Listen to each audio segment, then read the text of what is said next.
ധ്യാനുട്ടനെ ഇവിടെ ധ്യാനുട്ടനെ വെച്ച് ഓ പൊന്ന ധ്യാനുട്ടനെ വെച്ചിണ്ടേ ആ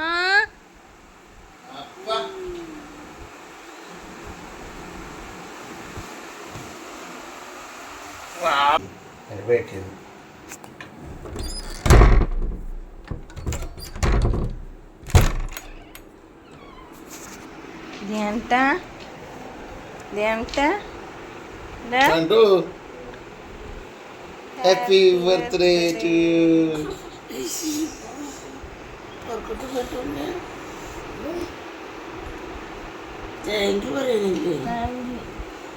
ഗിഫ്റ്റ് ഇന്നലെ തന്നിട്ടോ ചാൻ?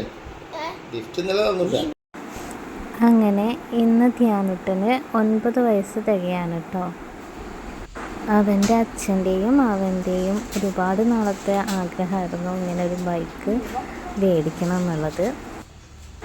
ധ്യാനുട്ടൻ അവൻ്റെ പിറന്നാൾ ഗിഫ്റ്റുമായിട്ട് അമ്പലത്തിലേക്ക് പോകാൻ കേട്ടോ. അവന് ബൈക്ക് പൂജിക്കണം എന്നൊക്കെ ആഗ്രഹമുണ്ട്. പിന്നെ സൈക്കിൾ ബാലൻസ് ഉള്ളതുകൊണ്ടാണെന്ന് തോന്നുന്നു അവന് വേഗത്തിൽ ഓടിക്കാൻ പറ്റുന്നുണ്ട്. അമ്പലം തൊട്ടടുത്ത് തന്നെയാണ്, കുറച്ച് ദൂരമേ ഉള്ളൂ. അപ്പോൾ അവൻ കുറച്ച് ദൂരം മാറി ഞങ്ങൾ വെയിറ്റ് ചെയ്യുന്നുണ്ട്. അതായത് ഞാൻ കൊച്ചുട്ടനെ എടുത്തുകൊണ്ടാണ് നടക്കുന്നത്. അതുകൊണ്ട് എനിക്ക് വേഗത്തിൽ നടക്കാൻ പറ്റുന്നില്ല. അപ്പോൾ അവൻ കുറച്ച് നേരമൊക്കെ വെയിറ്റ് ചെയ്തു. ഇപ്പോൾ അവൻ സാവധാനം അമ്പലത്തിലേക്ക് പോകുന്നുണ്ട്.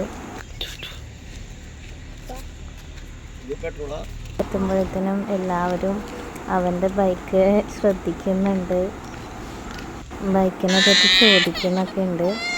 പിന്നെ കൊച്ചുട്ടൻ നല്ല വാശിയിലാണ് കേട്ടോ. ഞങ്ങൾ പൂജാരിയെ വെയിറ്റ് ചെയ്ത് നിൽക്കുകയാണ്.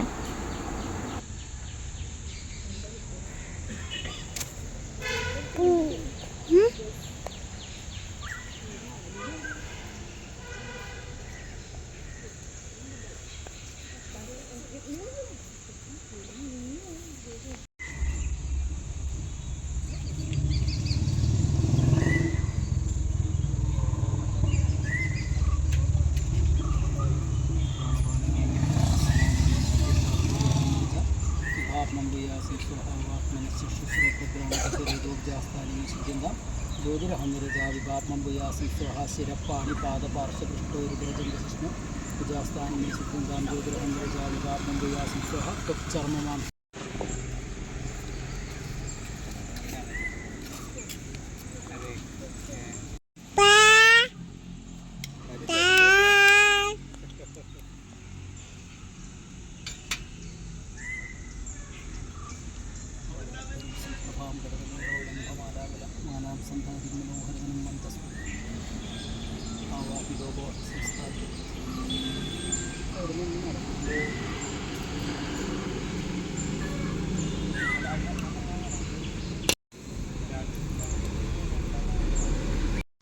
പൂജ ചെയ്യുന്നതിന് വേണ്ടിയിട്ട് ബൈക്ക് എൻ്റെ മുൻവശത്തേക്ക് കൊണ്ടുപോയിട്ടുണ്ടായിരുന്നു കേട്ടോ അമ്പലത്തിൻ്റെ.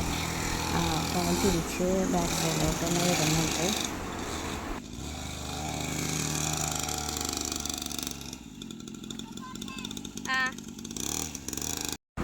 പിറന്നാൾ സദ്യക്ക് ഒരുപാട് വിഭവങ്ങളൊന്നും ഉണ്ടാക്കിയിട്ടില്ല. എന്നാലും അവന് കോളിഫ്ലവർ ഫ്രൈ ചെയ്തതും പയറുപ്പേരിയും ഇഷ്ടമാണ്. പിന്നെ അവിയൽ, സാമ്പാർ, ചക്ക എരിശ്ശേരി അതൊന്നും അവന് വലിയ ഇഷ്ടമൊന്നുമില്ല കേട്ടോ. പിന്നെ പാലട, ഇത്രയും വിഭവങ്ങളൊക്കെ ഞാൻ ഉണ്ടാക്കിയിട്ട്. പിന്നെ ധ്യാനത്തിന് സദ്യ അവൻ്റെ കൂട്ടുകാരൻ്റെ കൂടെയാണ് കൊടുത്തത് കേട്ടോ. രഞ്ജുട്ടൻ.